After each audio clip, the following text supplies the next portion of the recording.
بسم الله. الصورة ديت واضح إنها لبنت، يا إما من النوبة في مصر يا إما من أي مكان في أفريقيا، ولكن هي مكتوب عليها برضو من تحت إن هي بالغباء الصناعي.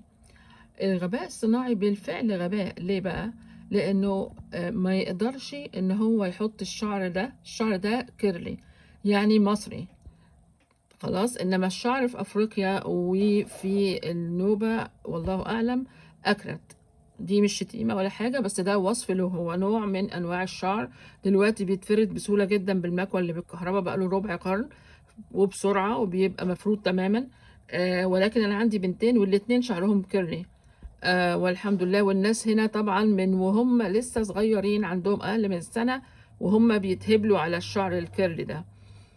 وده طبيعي، هم ما عملوش فيه اي حاجه، هو بس يعني بيغسلوه ويسيبوه. فطبعا لما نقعد نتفرج احنا بقى على الغباء الصناعي ده، وهو عمال يحط لنا ويركب لنا حاجات مش راكبه على بعضها، الناس هتبتدي تتعود على الصناعي وهتنسى الطبيعي، هتنسى الاصل يعني بتاع الصوره. يعني معنى كده ايه؟ معنى كده ان احنا دخلنا بالفعل ودخلنا من فتره الصراحه، يعني في الموضوع بتاع ان هم بيبوظوا لك دماغك، ان هو مثلا يقول لك ده مش مصري، ده ما فيش حاجه اسمها الفراعنه، احنا اللي عاملين كل حاجه يعني الفيلم ده كله.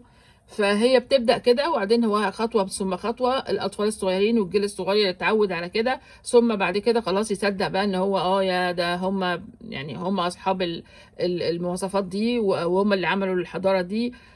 وربنا يلطف بينا جميعا.